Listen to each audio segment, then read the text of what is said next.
All right, let's do this. Come on, do your intro. Piece to cam. ये सब नहीं है हमारे को. Oh. What are your thoughts on God? Do you believe in God? Boy, did this take a turn. Wow. Like social media. It's also can be your approach to it. How much are you on it? What do you take from it?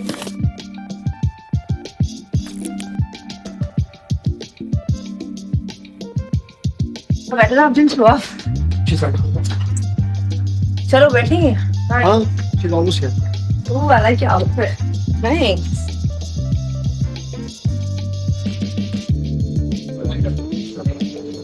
So funny. Okay, ready? We look at you the whole time, yeah? You just chat with me. Yeah. Because I'm the person We can conversing also with look at you. each other when we... Y'all can chat with each other also. If you want me to leave, y'all can chat with each other. Sometimes at the sandwiches.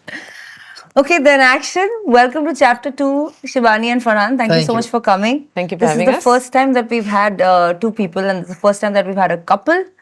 And I'm looking forward to this conversation, especially with you, a little less with her because I chat with her every day. That's it. And I believe Shibani Hindi is really good. So we'll start with this the entire interview being in Let Hindi. me do the entire introduction in Hindi. Yeah, go for it. Let's do it. No. Let's do it. No way. But I want to start with, how did you two meet? I don't think many people know about who chased whom, who DM'd whom. Was it even a chase? I mean, with Shibani, you never know. Wow. I kind of want to know about that relationship. I and think how I've it's got questions for you more than you have for me.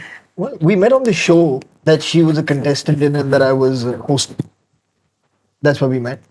It was very kind of professional, but there was something about her attitude and something about just the way she was that was very, very attractive. And Basically, he thought I was... you like mean people. He thought I was quiet and reserved. Yeah, I did. I keep saying that to her later also. I'm like, you fooled me. In that show, you were very quiet and very kind of reserved and you didn't speak much. Boy, And was I was he like, in for a wow, surprise. how nice is that?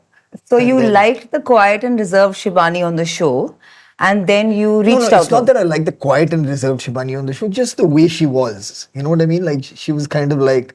Graceful, elegant. Which is not how she really is. No, not at No, all. it's not a question about... it's not about how she really is or not. It's just, you're asking me when I met her what I saw and what I experienced.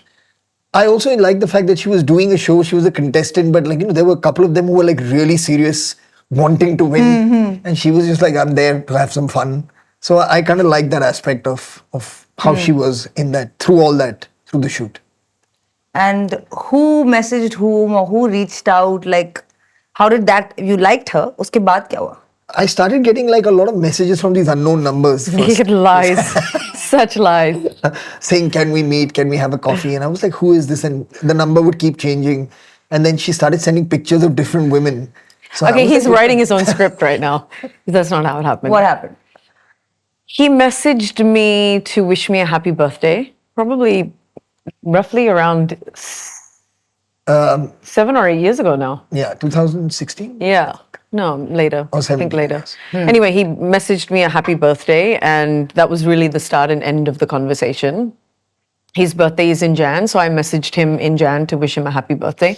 And it was actually the next month that we ended up meeting. He said, let's go out for a coffee. I think it's safe to say that it wasn't a relationship that kicked off with a lot of chemistry. There was no. There wasn't this. It wasn't as though we were connected and we had a vibe that was happening. It was a little bit labored, and it was a very weird time because I don't think it was very clear as to why we were really meeting each other. But it was happening because the conversation wasn't flowing. It wasn't as if sparks were flying. So we were kind of just taking it. Am I making it sound really bad? No. We were just taking it honest. Yeah, this is her experience. We so were this just is our taking it share of one this. meeting at a time with no real understanding as to why the next meeting was happening. Okay. I think over a period of time, I discovered that Farhan is he can be very quiet and shy with people that he doesn't know. And he's not an extrovert, so he doesn't really speak a lot. He's not very comfortable in spaces where there are people that he hasn't spent a lot of time with. And so that's what I experienced when we started dating, which is very, very confusing for me because I was trying to understand why he kept calling me to meet him again and again when clearly there was nothing happening and there wasn't anything that really felt From my point of view, it was like, let me just make the first couple of experiences like horrible. So like kind of confusing. And she's like, what's going on? That it can only get better from there. Set the bar low for yourself. So I set the bar really, really low. Yeah. Because usually what happens is people come in like with this, like setting the bar so high and then having to live up to that constantly. It's not possible. Actually, that's a really smart move. Most men do the it opposite. wasn't planned at all, so I don't think we should give him so much credit. It worked. But when he actually traveled and started conversing with me on WhatsApp, I mean, in true writer form, I think it was easier for him to kind of just express and create conversation and some sort of dialogue through written word than it was much easier for him than it was It still for him is to actually. just It still is. Yeah. Like it's easier for me to write down what I'm thinking and what I'm feeling as opposed to sit down with someone and talk to them. And I'm It is easier. the opposite of that. Yeah, we know. You'll know it before So she thinks it. when I found her really cute, and I was like, I want to like reach out to her and ask her. And you know, honestly speaking, I have never ever reached out to someone, messaged someone, called someone who I don't know ever before in my life. Oh, In my life, like most relationships that I've had leading up to meeting Shibani have been like I've been through mutual friends, people I've met. You've known them. Yeah, I've known them. This was the first time that I was like, it was like from starting cold. And I've never done that. So I asked a common friend who also knew her. So I was like, I'm thinking I'll call Shibani and ask her if she wants to meet. So what do you think I should? So he was like, yeah, call her. Yeah, she's damn cool. If she doesn't want to come, she'll just tell you to off. This is Abhit Kidwani, the photographer. I was like, what? So that's why when I went in for that first thing, I was like, I don't want to say anything wrong. I don't want to say, so I didn't say anything. I was just like, yeah, you don't want to be told to get out. Yeah, exactly. So I'm imagining this first date of yours, so-called coffee date, where you're just sitting and she's just sitting and like, you aren't speaking. It was horrible. No, we were speaking. She was doing most of the speaking, to be honest. I was talking to him and trying to think of things to talk to him about. And he would give me one-word responses, which would... It wasn't one-word response. I think that's It was, how's work going? He's so good at interviews and stuff. Yeah, but at that time, it was very difficult for me to understand why he was so... It felt almost curt. Yeah, also, that wasn't an interview, just Yeah. just to be clear. But it felt curt. Like it felt as though any kind of conversation that I tried to draw out, he would just end with like a 2-word response. And so then I eventually ran out of things to talk to him about. So when we left that first coffee date, which was at 10:30 in the morning, like on a Tuesday or something, nobody thinks that's a date. Nothing romantic about it. Yeah, I thought after it was done that, okay, nice, good to like see you we again. only met on set with makeup on, so I thought once we should look at each other properly in the daylight. Fair enough. Without makeup, I say sab kuch theek hai. So then like after these first few not so good dates and this no makeup check, how did it lead to a full-blown relationship and then marriage? Like how did that relationship grow? I think if he hadn't traveled at a very crucial point of when we were getting to know each other, it wouldn't have allowed him to converse with me the way that he was on WhatsApp. And that's when I really got to know him because he was talking a lot more then. Farhan is a we guy, an us guy. Let's do it together and let's go to London and come with me here. And it was always about what are we going to do. From his perspective, it was never, oh, I'm going here over the weekend. It was always, there's this party happening on Saturday. We'll go. Should we go? Yeah, there's, I'm going on this boys' trip to Austria and then I'm planning on London, so we'll go together. It was always a we. It's been like that since the beginning. He drove it, he decided this is what's going to happen, and he's constantly been the planner for this relationship ever since. That's so sweet, yeah. Yeah, he's kind of taken reins of that. I remember you telling me the first time, I remember in the beginning when you guys were dating, Shibani called me once and said he's invited me to come with him for some tour of yours. I think you were performing there. Yeah, in the US. Yeah, in the US. And she's like, I don't know if I should go. Like, should I just go with this guy? Like, I've just met him, we're chatting. I don't know him, Rhea, I don't know him. And I was like, yeah, just go. I'm like, he's Farhan Akhtar, dude, he's cute, go. No, it was I think for me also it was such an adjustment, because I think if one of the very important things that Farhan taught me in life was how to have balance, because all I ever did was work, and I never made time to really hang out with friends or go on holidays or just enjoy life. That's one of the main things that you work for so hard for. When he called me and said, I'm going on this US tour for 5 weeks, will you come? I was like, I cannot work for 5 weeks. And my managers at the time, Rachna and Nehali, I remember being on a con call with them, and the two of them telling me that if you don't go, you are absolutely crazy. There was so much clarity of thought for him when he asked me that question, which is, let's take this time out. I'm going to be away for 5 weeks. We've just started dating. I would like you to be there with me for 5 weeks. I don't want us to be apart for 5 weeks. In my head, it would just make more sense if he went off and worked for 5 weeks and I stayed back and worked for 5 weeks. Isn't that what you do? So just to understand that balance. And it doesn't work one way, it works both ways. So, there are times where I'm really busy and in the thick of things, and he will take that time out and make sure that he is there with me. He's very particular about, and he's like this with his life, and I've often complained about it and said that he can't multitask and he can only do one thing at a time. And my mother tells me this is why he is as successful as he is, because he has that focus. And when he focuses on something, it's either being a director, being an actor, being a husband. He's dedicated his time to wearing that hat, and he will know exactly what attention, how much attention it needs, and how to give it that attention. Whereas I'm just kind of float.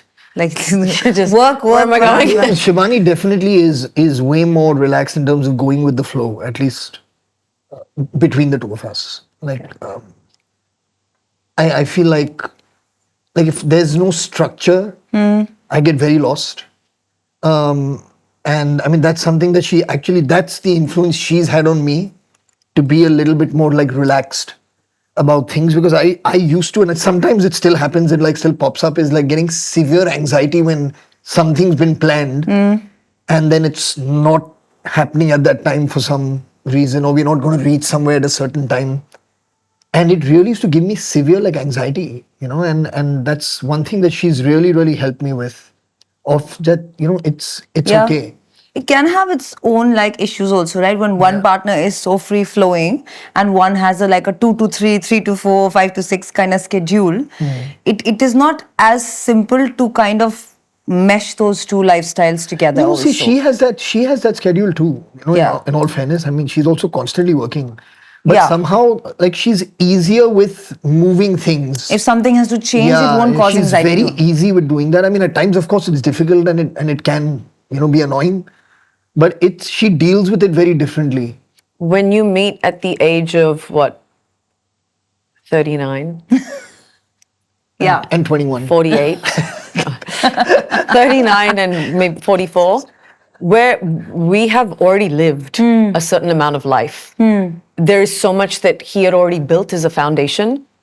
And I found that I was in a place where I hadn't really checked a lot of boxes that he had already checked. Right.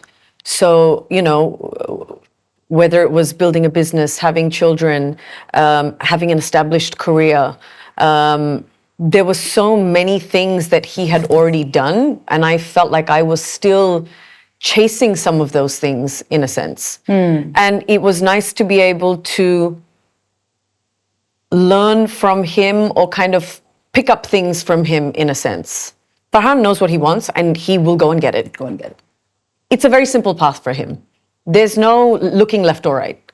If he has to go from A to B, he goes from A to B, and he doesn't understand why you can't get from A to B. It doesn't make sense to him. If I have to get from A to B, I will look left and right and think, oh, okay, well, now what should I do? It's not as clear for me. So I've learned to be a lot more streamlined after to meeting him, and in a sense, because he's in a different phase in his life, I've almost learnt from him, even though we're not that far apart in age. Yeah, because when when I saw her relationship with you and y'all get together and it, from whatever I was hearing and seeing, it felt so right even as an outsider. A lot of the times when me and my younger friends would have a conversation, we'd be like, but maybe I would be better off knowing who I want and what kind of a relationship I want 10 years down the line or closer to 40. Because by then I'm kind of more set in life. Financially, I kind of know more where I want to be in my career, so I kind of know what kind of person I want to be with as well. And I definitely know who I don't want to be with. But that, like you're saying, must come with also the baggage of the life that you lived up till now. Like you're set in a certain way, you already have existing people in your life or, ghosts of your past in your life in good and bad ways. Wisdom that you gather through experience in life can't be matched. Nobody can tell you anything. You learn for yourself because everyone's experience is going to be different, and journey is going to be different. So at every single stage in your life, you're on some level ready for something different. So when you come to a place where you're committing to something, it's something that you really do have to think through, which at a young age you tend not to so much. And also, I think, be a lot more responsible when you are older with your partner. Because I mean, like Shibani is saying, when you come together at a different stage and a different phase in your life, that there are certain things, like for example, that, like she's saying that when she's thinking of whether it's a family that I've had in the past, my kids from my earlier marriage. Those are things that, I mean, she's taking something on that probably is not an easy thing to take on for a majority of women. So it's very important for me to be absolutely understanding of that, respectful of that, grateful for that, and for me, which is why being inclusive is a really important thing, because I don't ever want her to feel like that is separate and this is separate, because it's not. I mean, it's a continuation of life. Right. And for me, it's along this journey, it's not like that one watertight department is closed and now something new has opened. So for me, that inclusivity from the word go has been a very, very important thing, because otherwise it could be a very strange feeling for her. For her and for them. Yeah. Yeah, but more so for her. More so for her because she's new to the... More so for her, of course. To the environment. See, I think one of the things that really helps is that, I mean, if you know the Akhtar family at all, they're super evolved, very liberal. And I mean, from his father, mother, stepmother, sister, his children, everybody, so there's a certain way of thinking and approaching a situation that has never made me feel like I'm on the outside. And I give so much credit to his daughters who are, I mean, they've been raised by their parents to be super thinkers, and their awareness of the world and of the environment, I mean, the social environment, right, and just the construct of the family is something that is just so understood and accepted by them that it makes this path easier. It's not always like this, so I also understand that I'm very lucky and I'm grateful to be in an environment where I can have candid conversations with his kids and with other family members about our extended blended family, because that's ultimately what it is. Which is not to say that there aren't moments where people are navigating. There's no rule book for this. Perfect. It's not clicking from the. You have to work. It's a rhythm. It's a dance. It's a rhythm, and usually, even with tiny little hiccups, everybody falls back into the rhythm because there is a general acceptance, and that acceptance is important. I mean, it's family. You're saying it's a larger... family is going to go through life with never having some kind of you know what I mean? Right, Those things keep happening. Of course. But the thing is that with Shakya, Akira, and with Shibani, I mean, there is a rapport that they've struck, you know what I mean, that actually has very little to do with me. It's just who they are and who she is. That has individually. Individually. That's their way of thinking, their stuff that they'll open-mindedness. speak to her about that they don't speak to me about. I mean, whenever the four of us are together, it's always like the three of them on one side, making fun of like dad jokes and making, you know what I'm saying? Yeah. It's but always that. this is also a credit, a huge credit to both their parents.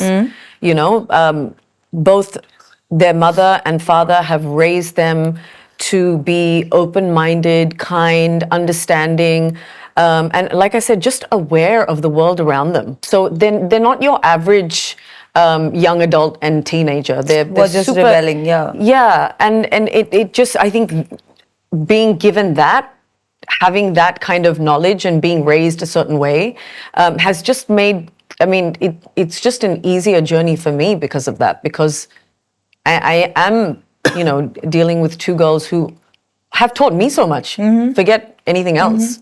Was it ever hard, like in the start?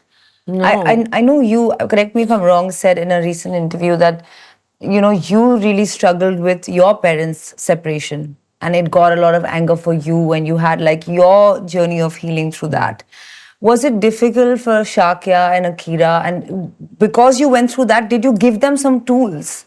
I mean, it obviously couldn't have been easy, because I mean, eventually at the end of the day, a relationship that they think in their mind is Perfect, solid and is perfect is being fractured. So there will be some degree of anger, even now I would imagine, latent within them, some sadness, some maybe resentment, you know, of why.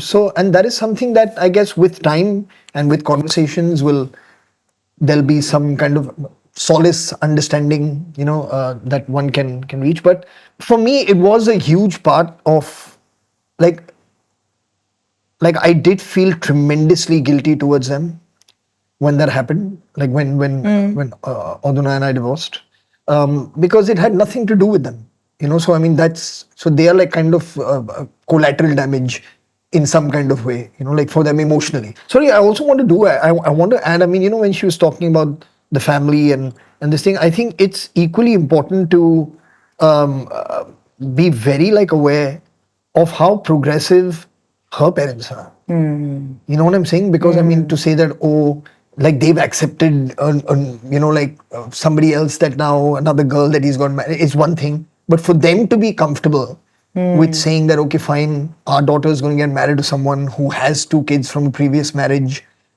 it could be so easy, not just to turn around and like Be tell like, your "Don't kid, do it." yeah, like don't do it. I mean, you know, like you may. So I mean, they've been absolutely amazing, you know, and like supremely loving, supremely supportive, and just fantastic. So I mean, that in itself is very It important. was never are even a amazing question. people. It honestly was never really a question. No, maybe you won't listen. You know what I mean? I mean, there's a difference They in can- whether you'd listen or not, but the Correct. fact is that they weren't saying that. And there can you be know? a subtext also, a heavy subtext that your parents sometimes leave on you without actually saying Yeah, of much. course. Yeah. Which they didn't do. So, I mean, I mean, they absolutely that should love him. be, You know, so I recognized think and it was. respected. Yeah, I think it was just a genuinely, just a really happy time for them when I told them that we were getting married, because they have so much love for him.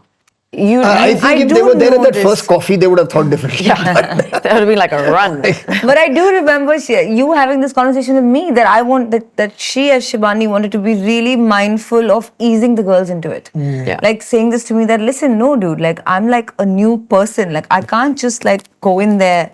I have to ease them into it. And I remember thinking that's really nice. I don't like saying nice things about you, but that is something really nice about you. You Yeah, are very considerate about others. Well, I think my approach was pretty simple. They have an incredible mother, they have an incredible father, and the rest of us are just here to kind of fill in and help and support wherever we can, right? That's the way that I see my role. Whatever the girls need, whenever their parents need my help, however they need that help, I'm here for that. I like this. It's all sounding very evolved. It just sounds so wonderful, you know, so very Brady perfect. Bunch-like. And Until so, we leave from here, and 1 week later, Shibani called me up saying, Farhan, I can't stand this guy. it was all a lie. Yeah. You know, I just want to come Just back as you to the walk into the house. car. This is for the promo But of the podcast. let's It was rewind. all a That was lie. exhausting.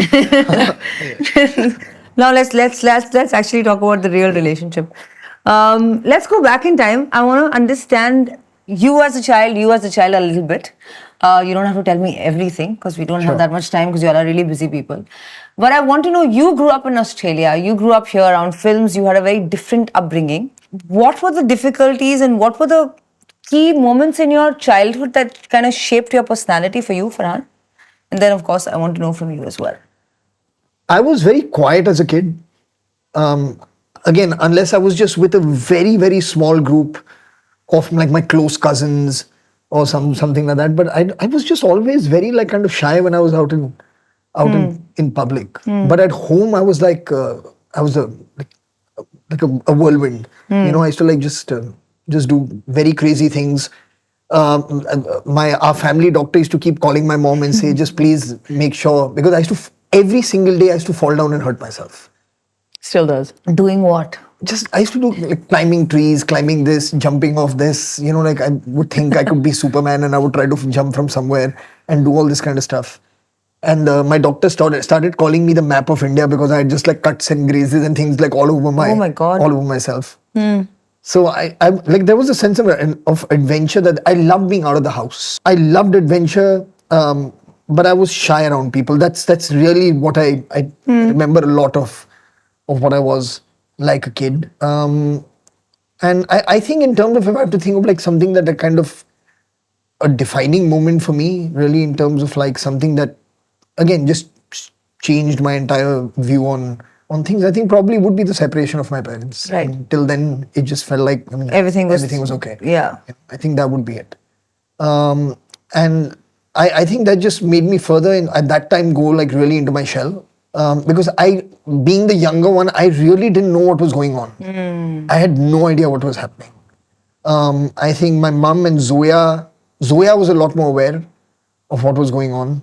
And I think in some way being the elder one, yes, Zoya, you are older, being the elder one, she kind of like shielded me from, I guess, really like how maybe the kind of grief maybe that my mum was going through at that point. I think my mum felt more comfortable talking to her as a girl. And Zoya's always been older than her years and wiser than her years. She grew up a lot faster. So I think she kind of knew. So I was, I don't know, just in my own world. Like kind of doing my own thing, a little bit unaware of what was happening. Always, but it does sound like it didn't sound like your generic childhood. You know, it's not a very regular childhood in the sense where, firstly, your family was in the public eye. But see, public eye back then was very different. Not like today. It wasn't like this. I mean, something drastic needed to happen for news to come out. You know what I mean? It wasn't that every single day I knew where my dad was going or where my mom was. You know what I mean? It wasn't like that. But your experiences were very different from your average kid who would just kind of go to school. No, not at all. Not at all. I mean, you had like, I mean, you know, your house would be filled with the likes of like Dilip Kumar and Zeenat Aman. There were parties and it was a different world altogether. But for me, that was as exciting as it would have been for any kid who wasn't from my film family also to see. It to me, because I couldn't go up and sit down and have a chat with them. I was like standing behind like a pillar and like trying to see who it is. Yeah. Like any other kid would. But any other kid wouldn't have that pillar to stand behind. You know what I'm saying? So that experience in itself is a different one. Yeah. Yeah, it was, but not to the extent of like it felt when you were out and about that you were treated any differently. Yeah. You weren't. I mean, like now when you see kids going out, they're like photographs being taken of kids. You know what I mean? Like when they. Yeah, it's horrible. Like there was none of that stuff. You could be out and about and doing your thing and nobody cared. But in a sense that, say, for example, like if your parents are not famous or part of the media industry in any way, and if they go through a separation, nobody comes to know. Yeah. Like, unless you tell. Yeah, of course. Yeah, so I think, like, I got very defensive, I think, post that happening, because kids also, when you're fighting with them, they can be pretty mean. You know, and anything that you can say to hurt another kid, I guess kids don't have that filter to, like, really, like, kind of think about the psychological damage or emotional damage they're like inflicting on someone else. So that was something that, and I think that's the part that kind of made me a little bit angry, that why do I have to like hear this? Sibs, you? Give me a little bit of a glimpse of this Maharashtrian family that was living in Australia and growing up there. I mean, we were a pretty normal family actually. And I had a pretty good childhood. You know, I don't look back and think of it as a dark time at all. But obviously there was a huge defining moment that kind of was like a cloud over the entire family over the course of the 20 years that I lived at home. And that was obviously my younger sister, Apeksha, who's my biological sister, Anusha's biological sister, was adopted by my dad's brother and his wife at a very early age. So I would have been 4. I think Anusha was 2, and Apeksha at that time would have been about 2 months old. Now, while nobody sits down and has this conversation with you of, oh, you have a sister who lives in London and, you know, she's your real sister, it was something that we always grew up knowing. And you grow up kind of feeling as though your family is missing something. There was always something that was incomplete. Sorry.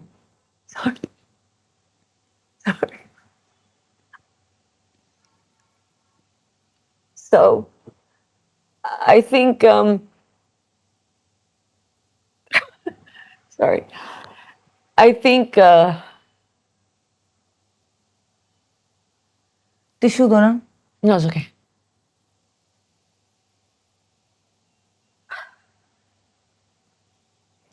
You grew up sort of feeling like something was incomplete. Yeah, that was definitely,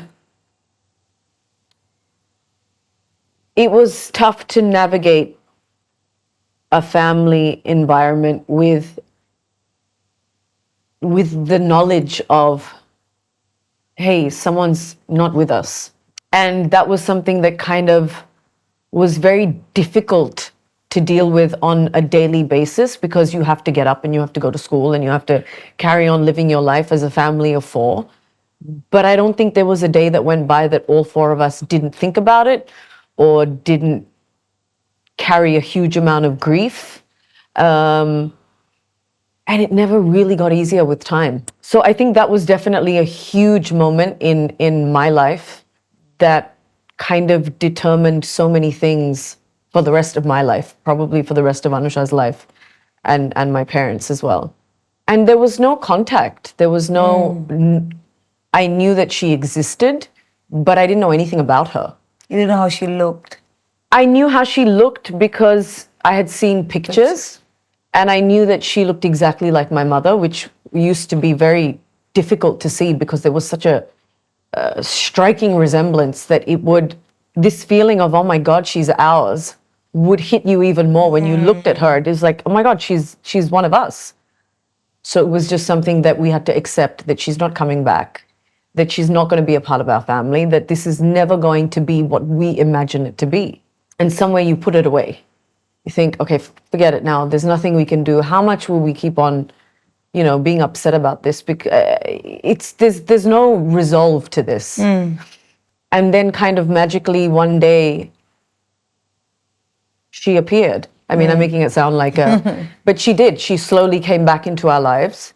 And she's a very big part of our lives today, and we are a family. Whatever that family looks like at this stage, with the amount of time that we've had with her, it's there.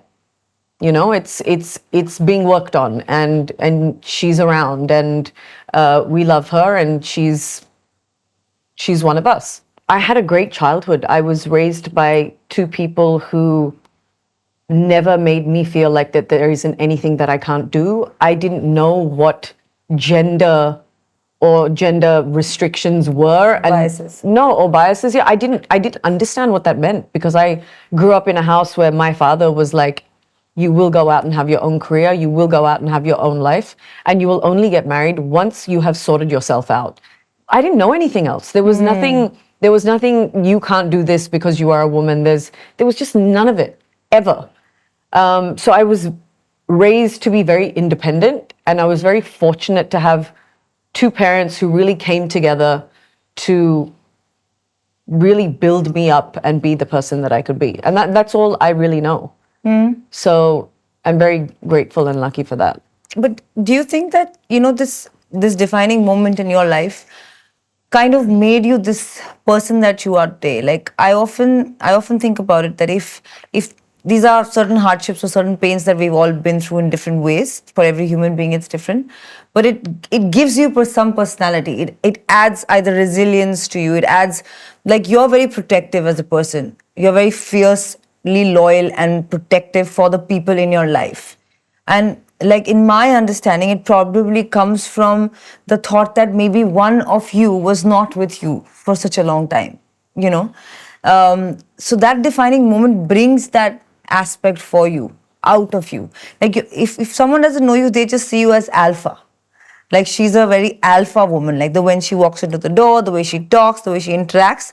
But behind that alpha is this person who feels that if they don't protect their own, or if they're not the way they are, then they might lose them. Because we all come from some sort of, projection of our feelings, or we all come from some sort of insecurity of our previous losses. Do you think that has made you this individual that you are? I don't know. I look back at like videos of me as a kid, and my mom tells me all the time, "You're such a shy, like timid kid," and I'm like, I don't think anybody would describe me that way. Yeah. Now, no. And I don't know if it's the experiences that made me, that turned me into this person that feels like she has to fight all the time. I don't know. I don't know what it is. Or maybe that's just how my personality developed over time. But you know, when you are the eldest kid, you live a very different life to your siblings. Agreed. I'm not saying it's better or worse. I'm saying it's just different. And there is a certain amount of knowledge that you carry or are aware of that your younger siblings don't always have. And because of that, your trajectory is different. You end up being a different person. That's just something that you have to deal with. It just comes with the territory. It was a very difficult time. Protecting Anusha from things was something that just came very naturally because I didn't want her to have to experience the things that I was experiencing. Sometimes when you are in this position, people don't really understand what it is that you are going through, right? Because after a certain point, you're expected to just deal with this. So, and it's not their fault because you're not sharing either. So you become so like warrior-like that you think, okay, I'm going to handle this. And you're not telling people that, hey, this is what I'm going through. So how will they know? So you just fall into a role and then you deal with being in that role. Stays with you, and then that role becomes you. Like I relate with her a lot, Farhan, because like this warrior personality that is a personality type that you can kind of harness and become over a period of time often comes in the way of being vulnerable. Like I'm really like happy to see that y'all share this beautiful vulnerable bond. Like I know many other women and men who are stuck in warrior personality types who find it very difficult to be vulnerable thereafter because you've had to deal with something from a young age. Not your fault, not anyone's fault, just life. And it's made you a certain way. And now to shed that and to drop that and just be your authentic self who wants to be like, hey, I'm struggling, or hey, I'm not having a good day, becomes really hard. But I saw something really interesting on Instagram, which is where we get all of our knowledge on life. I thought it's we a as we in thing. the world. I thought it's a we thing. Yeah, we as in the world. Where, I mean, I don't know if this is just convenient for me and my relationship, but it was that an elder sibling with a younger sibling are always such a great match. And maybe because that's our lived experience. I think when Rumi said what you seek is seeking you, he was talking about the algorithm of Instagram. I think that's basically what happened. No, he but predicted this. He's been through very different experiences, right? And you can't negate an experience that a younger child has. Yeah. It's a very different experience. And it has its own trauma in different ways. Sometimes maybe it's easier for him to come in from the place that he's coming in and me to come in from the place that I'm coming in.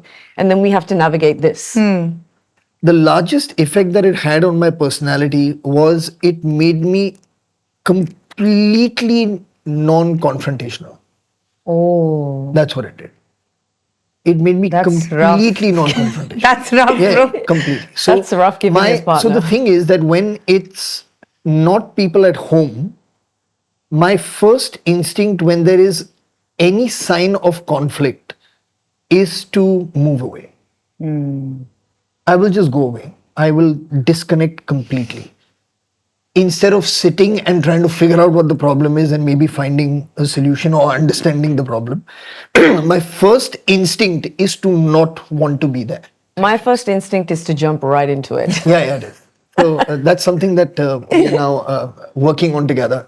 How I can deal with uncomfortable situations and how she can let things go. Let things go. Also, at times, But this when it again comes to goes this back stuff. to being the elder sibling and being the younger sibling. The younger sibling wants to just like, whereas the older sibling is like, all right, let's get into it. Let's do this. That's quite let's interesting. problem solve. Let's fight. Let's it's do all the possible, things. but it also goes into a very male-female thing as well. Like men are conditioned to not feel, hence they don't want to experience feelings that other people are feeling, hence they are more prone to being escapists. Women are conditioned to feel and allow themselves to cry because it's still okay in society. Sure. So we want to share, we want to express, and we overthink everything, so we want clarity. So girls talk to girls a lot. Like, I don't think that I have spared any detail. Did you say you'll overthink everything?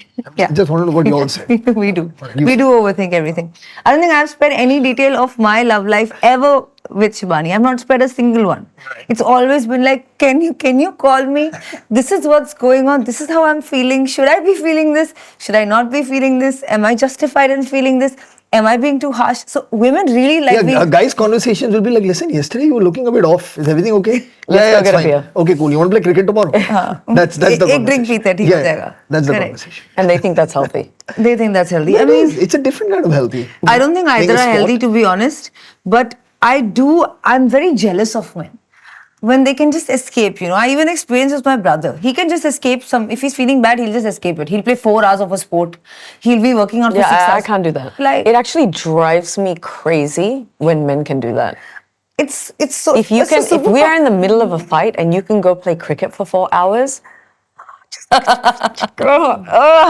just like Yeah, because women are just sitting here like, let's How? solve How? this. Please tell me how. And men are No, like, no, no. 4 Please, ghante please. baad. No, no. Rephrase it. You don't want it to be solved.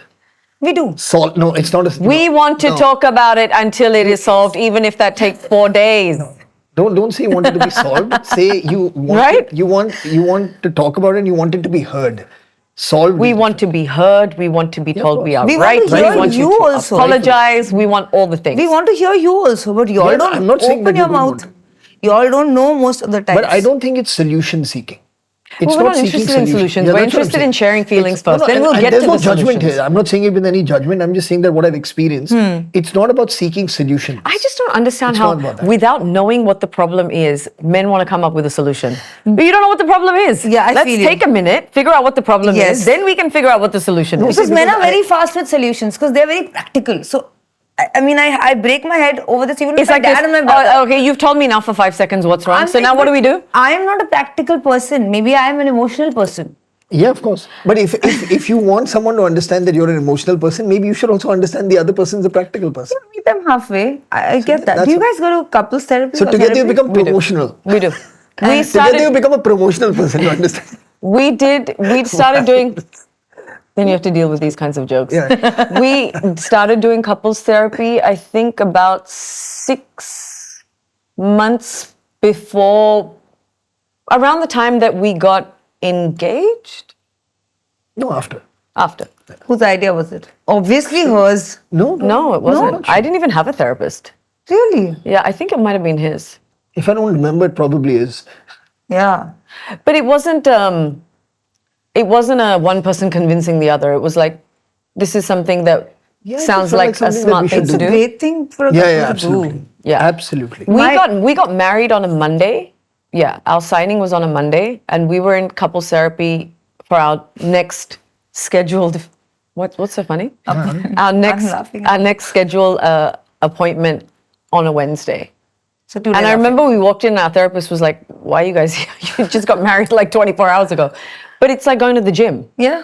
You have to keep working on it. So there are times where we go for sessions, and it's every couple of weeks. And sometimes we go in there and we just look at each other and we're like, we have nothing to Yeah, talk we have about. nothing to talk about. There are days where we go in and we were like, we are going to need longer than an hour because let me just tell you some things about this guy right here. So there are those days as well.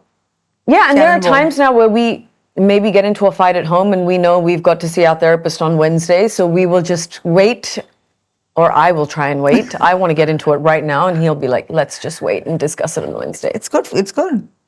It is definitely good. I wanted to ask you all about this. You all have a friendship also. That's very nice and warm to watch. You all have this banter going on. More like she's trolling you and you're just taking it and No. That's what I see. She's awoken the beast inside of me. Yeah, please. Oh, you hit back. Oh my God. Well done. It's too much. I'm It's too proud much. of you. Farhan. Thank you. I was waiting for this moment. See, I was not confrontational with. In the from beginning- her, in the I've beginning, he learned more wouldn't- and he more that wouldn't it's joke. Okay. It's okay to like stand up. He it's wouldn't okay to joke say with me things. at all in the beginning, to the point where I was like, this guy's just got no sense of Like every time she'd mind. say something, I'd be like, Shibani, please don't. Yeah. Just please. And I please. would, I thought to myself, I can't do this. I can't be with a guy that's so serious. Like I would make really funny jokes, and he would just be like, "What's going on? What is?" And going now on he's in giving me?" it back to you. Yeah, a little too much, if you. Oh, I didn't know this part. Yeah. But do you think that when you got married, like the friendship took a back seat? I don't mean in terms of the friendship not being there, but like there was a role to play, like a husband-wife situation. It can. And I think that's where the danger in marriage for us, I'm not speaking for everybody, lies. Because I feel like the foundation of a great marriage, for us, again, I'm not giving advice to the world, for us is that friendship. He is my best friend. And he knows every single thing there is to know about me. There isn't anything that he doesn't know. And I think it's the same Yeah, for it is him. the same.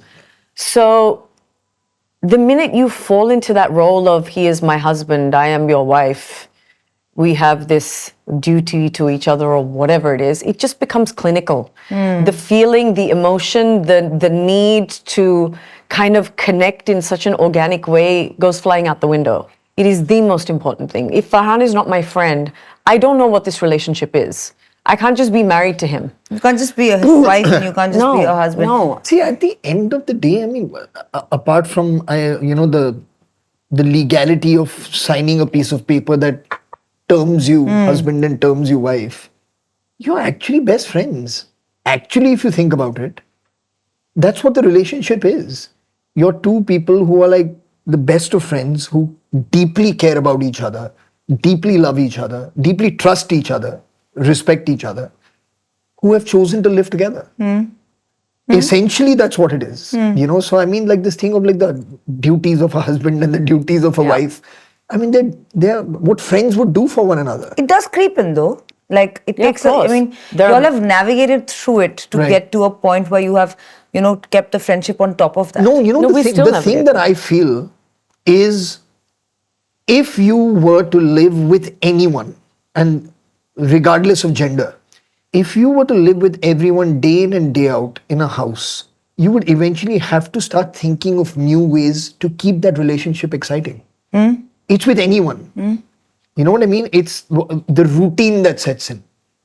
Now what else can we talk about that sets in? Yeah. So that has nothing to do, I feel, with like being a husband and a wife. That has to be with being roommates and being flatmates. That's what happens. So you have to keep finding things to do, whether it's things you enjoy together, Experiences. or then talking about things that you love. That you've like. So those are the things that you have to keep doing. You gotta You also work on take it. for granted, like, he's right. It's not just man, woman, and relationship. Like, even I have known Shibani for what, 15, 16 years now. Yeah. There are moments in our lives where we have taken each other for granted, and then there are moments where we have come back Yeah. in a better, and we don't live together, thank God. Although I love Oh. a closet and I would love to live inside that God. closet. But Living with you would just be, yeah, it would be very hard to live with her. Very hard to live with her. But but it'd be easy to live with you. it would Because be you're such a great breeze. because that closet would be mine. Right. Oh, it's the closet. It's the closet. It's the Right. closet. I'm not allowed to leave anything in that wardrobe. That wardrobe is just anything? No, mine. if I leave anything in there, she's like, "Why is this here? You have your own." But didn't it start out? See, this being is like whether a this is what the group kind of thing? conversations you have. Why is this here? Put this back over there. Yeah. What time are we having dinner? What do you want to watch? That's if Like, you're you. legit. That's if you're you, I guess. Yeah, so I'm like, we don't take friends for, we don't put so much pressure on our friendships. Firstly, what you should know about Farhan and I is that we are probably two of the most boring people on this earth. Please speak I for yourself. am aware about you. I think don't- he's still no, but this little is bit one of more the fun. reasons why we connect so Yeah, well and why our friendship is so. define boring. It's fun for us. It's boring No, for the people define around boring. us. We don't like to leave the house Think boring about it. after 7 p.m. We will be social maybe once every 2 months. And even then, it's painful.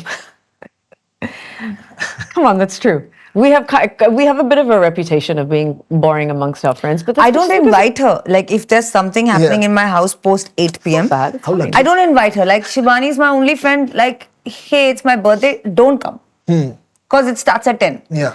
You know, no problem. Go out at 10. Like, she'll carry her dabba. Like, you know, all this stuff was happening in my life. Like, speaking about friendship, obviously, Shibani has taught me the meaning of friendship because she has been like, just wow. Like, I couldn't even imagine that someone could love me that much. Someone who trolls me on a daily basis actually cares about me so much to go this extra mile that she has in my darkest days for me and my family. But this woman would sit there, even in those days, coordinating with lawyers and doing whatnot with her dabba, with her calculated protein and her carb. And home by 7. And I gotta be back for I have 2 hours. I'm like, that is the sign of a very, very controlled person who doesn't go out. Yeah, but I mean, No, listen, I'm much more talk to fun me than when that. you're 45. He is okay? I more am. fun. I'm much more fun. Because whenever I've come Please. to yours, actually, This is he'll such a still be lie. like, Actually, I don't go out because she doesn't like to go out. So Farhan, then I stay. please. Farhan, we'll go out. Otherwise, every night. He is worse than me. Because if we are planning on going out once every 2 months, and we know on this particular day that we have to go out at 9 p.m., he will start complaining the day before. And he won't stop until we leave the house at 9 p.m. the next night. He is a pain You to know, deal the with. thing that I can't wrap my head Right? around is the... Or everybody is nodding from the back over there. when They don't know him. Yeah, they They don't. do. They No, all no. work with him. They know. Oh. When they say like... Swapnil, say you know, yes. when you say you have to go, that have to go really troubles me. It doesn't work. It doesn't work for a lot that of people. have to go, I don't get into. You can't tell. You have Even to go. Shivani can't do a have to. But I think this is why, we've kind of, this is where we People- found that we are in Genuinely, some sort of I synergy. genuinely, and I'm saying this very sincerely, not to just because I'm sure there are many people like this in the world. The fact is that if you know someone in your life who is happier spending time at home, is happy to meet you in the day, in the evening up to a certain time, doesn't want to go out to a club, doesn't want to go out to a bar, you want to hang out at home, that person be. Like, why should that person be considered boring because he or she doesn't want to do those things? Farhan, like nobody but I is... think- No, it's true. No, now, but- if I was to tell people, you know what, I want to go on a 7-day trek here. You guys have to come with me on a 7-day trek. Where are those people? Are This they gonna is come? him trying to convince So people should that I he's be not like, oh my boring. God, you're so boring that you're not coming for a 7-day trek? They're gonna edit this out because To I don't know each- who you are talking to to each right now, their but you're own. not going to convince No. people that your life No, is more exciting. You know, honestly, I agree with your point here. Thank I don't know if it's exciting for everybody, but it's exciting for you. And why should Can I what's just tell you exciting something? for them be exciting for you? Full Exactly. disclosure. Absolutely. When we had, I think, a day off maybe yesterday, and for us, just the thought of sitting on the couch under a blanket and watching stuff on TV is the most exciting day. By far. I feel you. Okay. It's so exciting Some for us. snacks, some we TV, love some it. pajamas. We live for it. It's just- In fact, Farhan often says to me, should we watch something? Should we just like sit on the couch and watch something? As if it's a new thing that we have never done before. We do it every week. Hey, I have a special idea for this day for a date. Yeah. I think we should take a little bit of a break. Yeah? Yeah? Yeah, let's 5 do it. minutes? Yeah.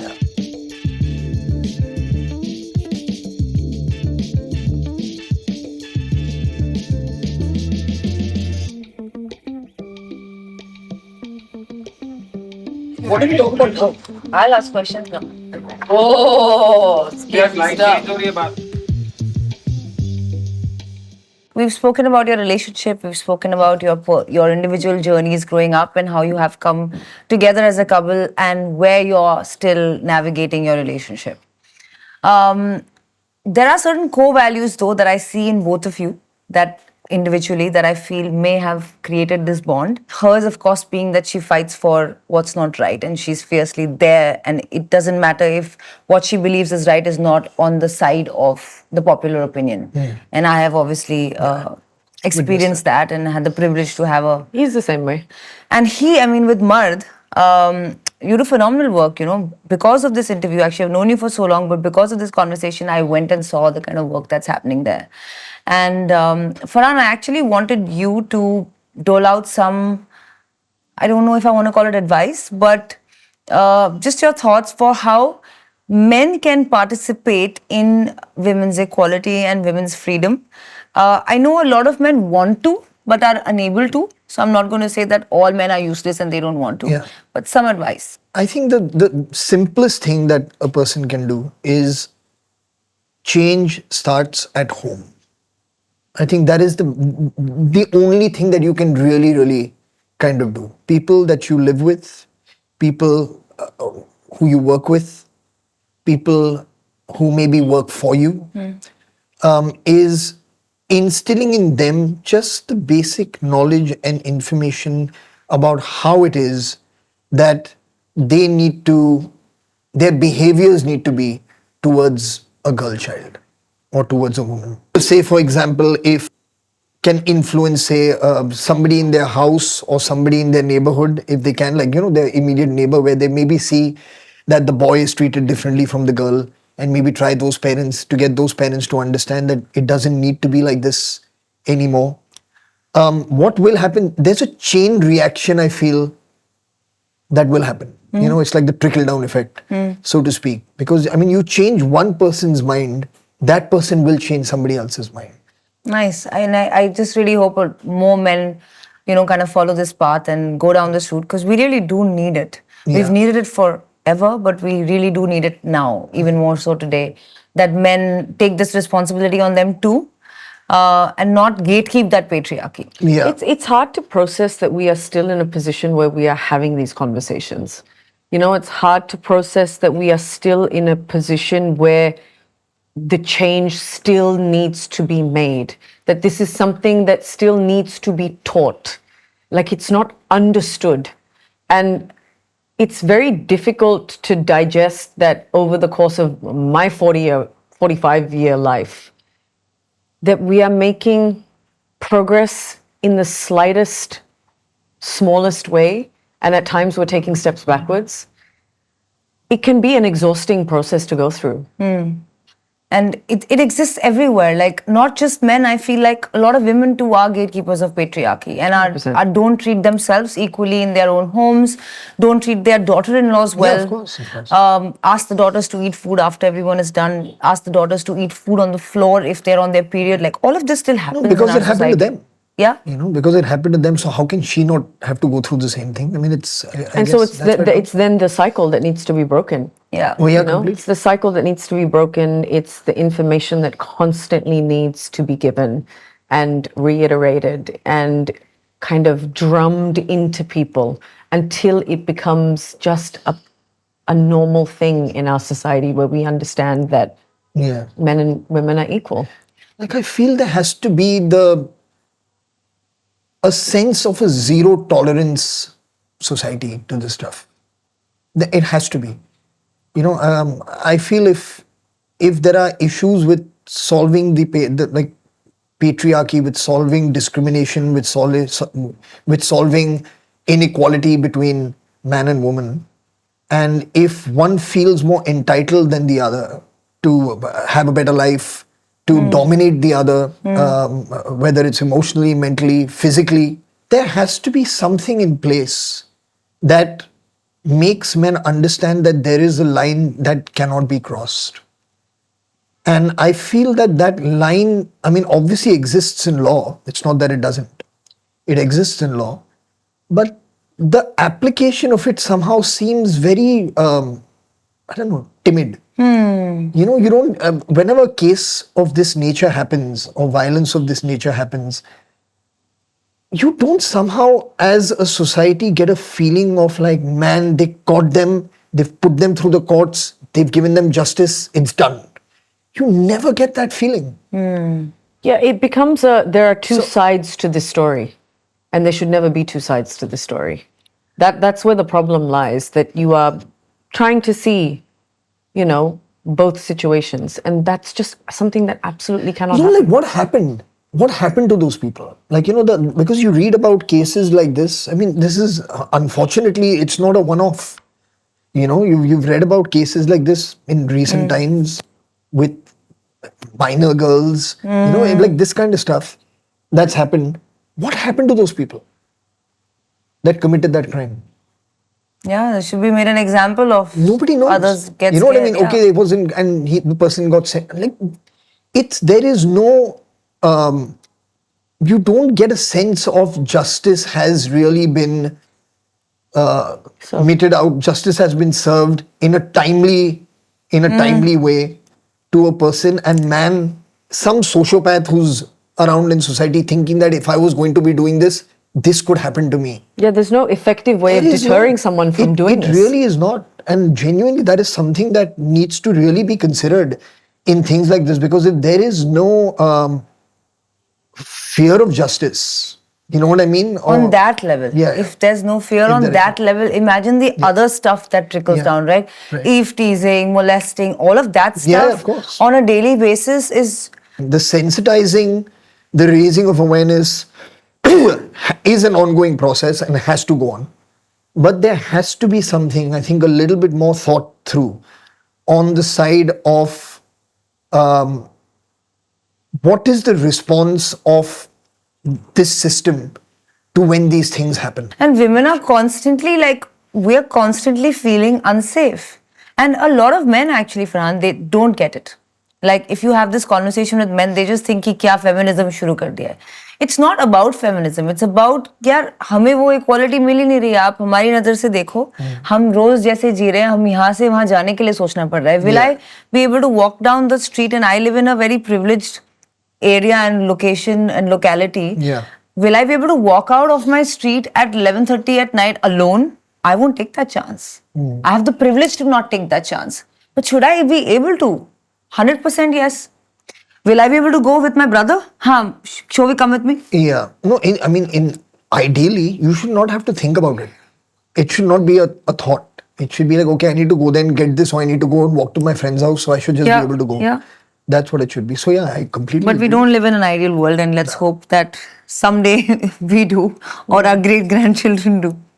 Yeah. No, the world will never be ideal. It can't be. There's too many people with too many problems. But there has to be some sense of balance for half your country to be able to live without this Yeah. sword constantly hanging over their head. Let's hope that happens. Yeah. Absolutely. Okay, on a very different note, what are your thoughts on God? Do you believe in God? Boy, Do you did this believe take in a turn. Wow. Because you all spoke a lot. I had a lot of questions. I let them go. I said, now I'll thrash them out quickly. I don't necessarily believe in, like, there is one entity somewhere, some supernatural entity that's kind of governing everything. That I don't believe in. But I do believe in that there definitely is something that connects us all. And not just as people, I mean with every living thing. I feel that there is something that connects us all. And that, whether you want to call it energy, whether you want to call it, I don't know, some kind of spiritual sense of collective belonging, consciousness, you know, that I do feel there is. But I don't believe that there is an entity that kind of masterminded this whole thing and created this whole thing and tells you what is, you know what I mean? Like what is right and what is wrong, and will punish you Like after you die, some or bless man you, or then give sitting you over gifts, there waiting for you. or You then, don't believe or that. woman, Yeah. or give you gifts after you know, if you led a good life. I think everything you're going to get in your life, you're going to get while you're alive. You know, I believe in karma. I do believe in. I believe that if you're good to people, and if you're good to things around you, then more often than not, good things will end up happening to you. You know, it's like inevitable. So I that's what I truly believe in, but nothing beyond that. No, I second everything that he says. And I think that for me, I think religion can be something beautiful when it's bringing people together, but it can be as dangerous when it's dividing. And that's always been a huge question mark for me. I think that it's about being there for each other. It's not about dividing or segregating people even further. And I feel like it needs to be something that ultimately is a uniting force rather than one that divides. So for me, the most important part of believing in anything, whether it's the universe, whether it's a higher power, and I'm not religious, is about being there for somebody, about helping other people, you know, coming together, working on what is the larger goal. Those are things that have a solid result I love that in my home that, we can celebrate Eid together. We meet in our family, we meet for Christmas, we meet for Diwali. Just at home, we have Catholics, Muslims, Hindus. It's like a melting pot. And there's just so much love and understanding and appreciation. And they go out of the people at home, they go out of their way to celebrate each other's cultures and traditions with each other. And there's so much to learn from that. There's so much to learn because it's done without any, it's natural to them. It's so organic. And I love watching that. I love seeing that because I realize that this is where it's at right here. This is what we need to learn from. And we don't see all this, because we're so attuned to kind of seeing and being told of all the bad things in the world today. Everything is bad. Air is bad, coffee is bad, tea is bad, wine is bad, cheese is bad, paneer is also bad. Paneer has detergent in it. No, bad news travels faster. It's too much. Fear is a great way of keeping people in check and keeping them in line. So that's what it is. But there's still a lot of good happening around us all the time. But you have, but that's the basic thing with anything that you're told. You have to think about it for yourself. We were all smart enough to understand the information that is being given to us and to be able to kind of decipher which is what. What is what? Yeah. And unless you're going to think about things for yourself, you can't wait for somebody to just guide you through and teach you and tell you how it's going to be. I was watching this thing about this guy, I can't remember unfortunately his name, but he was talking about this thing that's called the negative bias. And that's a very interesting thing because that's how human beings are programmed. We were always programmed to be fearful of things that we don't understand because otherwise it could have killed us. Right. Survival instinct. But now we don't need that anymore. We don't need that anymore because we understand why things happen, what fruits are poisonous, what berries can kill you. You know what I mean? Which animals are safe, which aren't. There was a time you didn't. So you grew up with a suspicious mind. Anything that's not exactly like you, you know what I mean? Or follows exactly the same habits, you doubt it and you suspect it. That it wants something from me that could kill me. But it's not that way anymore. So, but it is a program. It's true, and it trickles down to a more generic level also. When you see someone who's not living by the norms of society, man or woman, you often judge them. You often judge them until you evolve to a place that you don't. And you're conditioned to. Because there's hundreds of years of evolution that have made us, so it's something to be conscious of. That when you meet someone that you don't or so different from you, your first instinct is to not be comfortable. That's your first instinct. It's very few people who are immediately comfortable with somebody who's completely not like them or, you know what I mean, dressed completely differently. Yeah. And so that's how it, and he was talking about this, even as simply as, he's you're in your car and you're driving down the road and he's you'll see that almost 90, maybe 100 cars, 95 or 99 cars will slow down to see an accident. You'll slow down to see if an accident has happened and somewhere you're trying to see if you can see what's in the car. You want to kind of see that. He's but how many people will slow down to say, my God, look at this beautiful tree that, when you come home. Don't know. Yeah. So that's just, it's your mind how we're wired now. Yeah. That's how your mind is wired. So you have to be very conscious of that. So it's easy to give into that. It's not that, you know what I mean? You're genetically also programmed. And there's Instagram now. Yeah. So you're thinking you're in control of your mind's narrative and how you view things, but the stuff being thrown at you, because it's Instagram, for some reason you think it's democratized, so it's better. But it's not, because it's feeding you the same stuff. Oh, yeah, of course. It's feeding you negative after negative after negative. Everything is bad. Yeah. According to Instagram, I shouldn't eat or drink anything. But I think it's also sometimes how, again, we are wired or conditioned to look at things, right? So even if you take something like social media, it's also can be your approach to it. How much are you on it? What do you take from it? What do you allow your mind and body to absorb? What do you want to learn from it? We can't give in to things like this. You have to also use your ability to think and judge and use your brain to ascertain what is good and what is not. If I am allowing a platform to tell me that I'm no good or that I'm not worthy or I have no value, then that's what I'm going to take from it. Yeah. So it's also after a certain age, or maybe as you grow, we have to condition ourselves to understand that, no, I am in charge of my life. I am in charge of what I think of myself. So I am going to determine who I am and what my value and worth is. I am not going to allow some keyboard warrior or some platform or, just random people to tell me what I already know. I mean, it's not what I already know, what I should think of myself. Because that's a very difficult place to get at. For most people in the public eye especially, this is a lot. I mean, I've faced it a lot. And initially I'd be like, why do they not like me so much? Like, what did I ever do? Like, why do they hate me? I'm just going to the gym in a rickshaw. Like, what is your problem? But it's a very hard journey to get to this place where it doesn't matter. Because the truth is that it affects everybody, and you choose to not let it affect you to a point where it doesn't control your life or where it starts taking control of your life.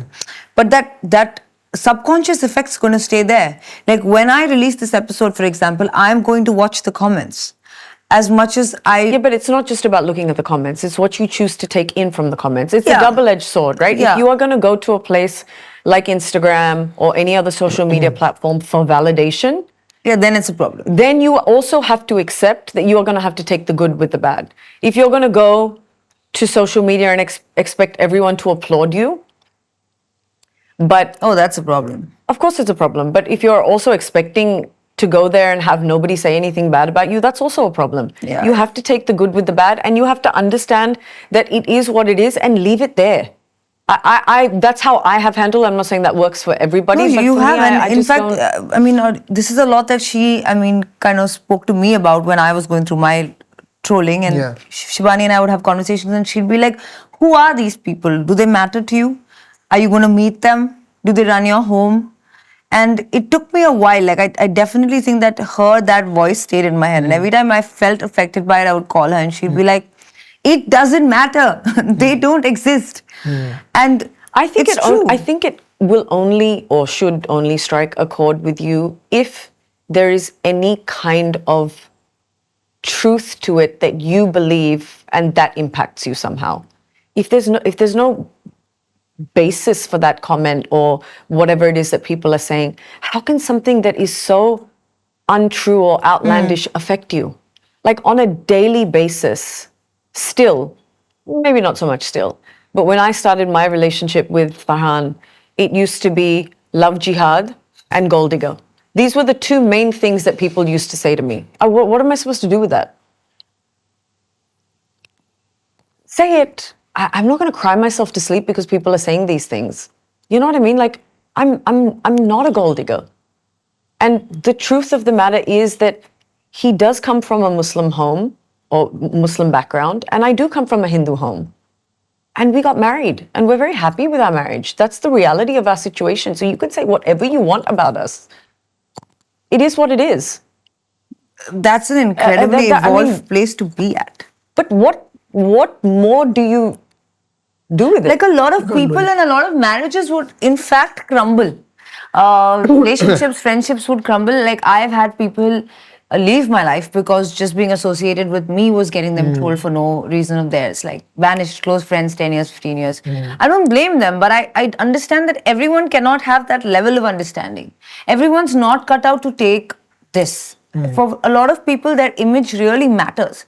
For a lot of people, like how they are being seen and who they are being seen with is the be-all and end-all of their existence. Kind of also learned... Listen, I'm not saying image doesn't matter. Of course it does. You want to project yourself in the best light possible, right? And you want people to see the good, and you want people to believe that you are carrying yourself with a certain way through this business and through life. But we're also human, and we will make mistakes, and sometimes those mistakes will happen in the public eye. But also, I feel like there needs to be room for that understanding, right? And I don't know, I just don't think that it's very easy for someone to sit and judge how you are living your life and the things that you are doing. I just don't think it should be easy for us to accept that. How do we understand how far is too far, and like what is the middle line, especially for people in the public eye, even more so, or people who are getting trolled on a daily on social media? Everyone gets trolled today. What is that line? If me coming, how I present myself is important to me, then what the other person is No, but saying how, becomes... if you how you present yourself would be important to you regardless of this interview.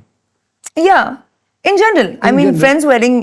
I'm saying No, but all of and this. it goes beyond the physical. It's how you present yourself in life as a person. Right. Right?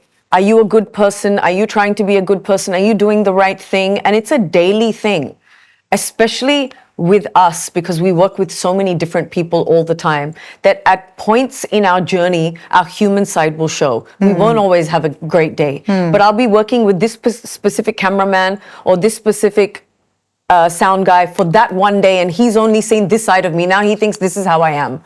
It's tough. It's tough. Right? So you've got to do your best every day. But if you are not authentic and if you do not remain true to yourself, how long can you keep up a certain act? People can. Yeah, and that's by choice. If that's what you want to do, that's what you want to do. The thing with, I mean, with comments that come in, what is the intention of that comment? To hurt the other person. If the intention is to hurt, then I mean, why take Yeah. it seriously? Yeah. Like, there are times where somebody will write, say, a review of a film, and a film that they've been in and they may not have liked. That review, you could actually learn something from it if it's written about the film. You know what I mean? If it's about the film, these were the points in the film that were weak. This is where maybe the performance could have been better for this reason. You know what I mean? Whatever it may be. If that was written, no matter how much effort you've put into making that film and how protective you are of that film, if the intention and the review is well-meaning, you will read it with an open mind. But if the intention is to just tear it down because everybody is doing it, for example, because you can't hide that stuff. Yeah. The gaze is very obvious. Yeah. If the intent feels like, even if they say, listen, I don't like what you're wearing in this photograph here, you know, but if it's written in a way that you're like, shit, yeah, maybe actually it's right. You won't have that reaction. Yeah, I mean, So sometimes it's just the intention. I get comments Well sometimes said. that are along the lines of, who is she? Who was she before she married Farhan Akhtar? Am I going to sit and read that comment and think, shit, have I done anything with my life? Was I anybody before I married him? Or do I know that I lived a full 39 years before I met him? Am I going to believe some random person, or am I going to know my own journey? There's a difference between also just differentiating what is true and what someone is saying to get at you, or to cut you off at the knees, to make you feel like you don't matter, or to put you in a position where you feel weak. To be able to understand and decipher that is really important. I can get on my phone right now and I can make 15 nasty comments on random pages about random people For nothing. for no reason other than I want to. Which I is feel like hurt people. You know? Maybe. Like someone who's going through something in their lives and is unhappy. but it's not up to us to sit and figure out why these people are doing what they're doing, because we'll never get that answer. Yeah, you It's just not move it's on. not it's up to us to know how to handle And again, ourselves. also it's attention grabbing. It's that same thing. You'll read 15 things that are saying wonderful things, and that one that says something bad, that's the profile you'll Bang name on. you look at. Ye kaun hai bhai? Why? It's just that. I mean, how else will they grab your attention? It's not going to happen. So they have to say something so shocking that you're like, oh my God, who's this person? Yeah. How do you grab her attention? Sorry? How do you grab her attention? Oh, he knows How do I grab her exactly attention? what buttons to Well, push. how do I Do you grab ever her serenade her with your beautiful lyrics and voice? And He does, yeah. He does. do you all ever sing together? We do Yeah, a we lot do. actually. Yeah. Yeah. Yeah, I think one of the In the lockdown. We did a lot of that, especially in the lockdown. we actually have a lot in common. So, Yeah. but we're also very different people. I play the piano, he plays guitar. We jam. Look at that. We haven't done it for a while, so I think there's a song that we are going to remember. But we play music together. We play tennis together. We go to the gym together. We box together. there are a lot of things that we like to do together that, kind of involves not sitting in front of a screen. Hobbies. Yeah. And then there's also this other side of things where I'm currently working on a show at the moment. And Yes, it's your chapter 2. You're writing, producing shows now. Dabba, Yes. Cartel's going to come. yeah. I'm really excited to see this side of you. I really enjoy hearing from Shibani that I am going to office. I have no time to speak to you. I'm like, oh, Yeah. you go to office. That's quite cool. I think I've become an office goer in the I'm going to the office after I like this. it. But that's been another thing that we've kind of really, I don't know if you can say bonded, but I guess it's something that we've kind of shared because his company is producing the show. And I've actually learnt a lot from watching him when he was making Tufan. We went into a lockdown pretty much 2 days after the last day of shoot. So the entire process of, hearing him work on the edit and hearing him do BGM and hearing him just by default, just being in the same room as him when he was going through this entire post phase of Tufan. For me, it was just like, oh my God, this is what I want to do. This is inspiring. I want to do something like this. I think I could be I could be good at this. So it's been really nice to have, I feel like I'm almost earning a degree by being homeschooled. From from being able to You ask. better get good marks. She's calling you old. I'm like, better get good marks. I sit in meetings sometimes for Dabba, and I'm very new at it. But I sit in meetings sometimes, and I hear specific codes or terms that are used, and I like make mental notes, and I run home and I ask him, "What does this mean?" Because in a room full of people, I don't necessarily want to say that I don't know what it means. So it's been really nice to have him guide me through this process. Because it's tough. But he's also really mentored me through it, inspired me to do it. So that's also something that we've shared. I feel like a student in his class, and it's a great school to be in. It's a great school and the teacher is really good looking, so that always helps the interest in the subject of a student. Yes, but the teacher is also very strict. That's it for now. Okay, I want to ask you all one last question and then I'm going to let you go. 20 years from now, hopefully I'll still have my podcast and hopefully you would have produced anyone to talk to after 1,000. You'll run through so many guests. Why? I'm going to have you all to come back. Yeah. We'll come Y'all back. are just in your 40s, you're not 80. So hopefully you'll make it for 20 years. Are you in your 40s? No, I'm not. Oh yeah, it's here. Whatever, close. 50. Okay, 20 years from now, when we have this conversation, hopefully we do, where would you all be? Where would you all like to be? Where do you all see yourself together as a couple, of course? Do you all have any shared goals or dreams? And what do you all want individually? Why don't you tell him? This is a little dig happening right here. Why? You asked this question too? No, because he asked me this question and we were actually planning on sitting down and making a list of all the things. I was like, let's sit down and write, like, in the next, year, 5 years, what is it that we want for ourselves? Where do we want to be? And she Individually and as she a- keeps saying, as a- yes, let's do it. It still hasn't happened. It's a beautiful thing to do, Yeah, I think so too. Absolutely. Just make a list of, even if it's not 5 years, a list of everything you want to Yeah. do in your life. I think so too. Go here, do this, and do Yeah. them. Yeah. So Well, you I- know the answer then, or have you not thought No, I about don't have that. No, because it's not just up to me. No? It's a we thing. Yeah. See, I think if we're talking about career-wise, we both love to work. It feeds us, like our soul. Purpose, yeah. So we're both super ambitious. And I don't mean that in a chasing something kind of way. We just love to work. We love the feeling that we get when we're at work and when we're creating something and making something. It's fulfilling. So I think that's something that we'll definitely be doing. Just in terms of everything else, I see a friendship that is even stronger than it is today because it'll be something that, is kind of nurtured over the next 25, 30 years. I find we love to travel, so I think there'll be lots of that. We've really kind of enjoyed this journey together so far, and making time to kind of enjoy it together as a couple. And I think that we'll keep going with that. I think we'll also have maybe another 5 or 6 dogs Yeah, for sure. By the end of the year, not just in 20 years. I'll speak about my feelings more openly, and Shibani Yes. will enjoy more comfortable silences. Yes.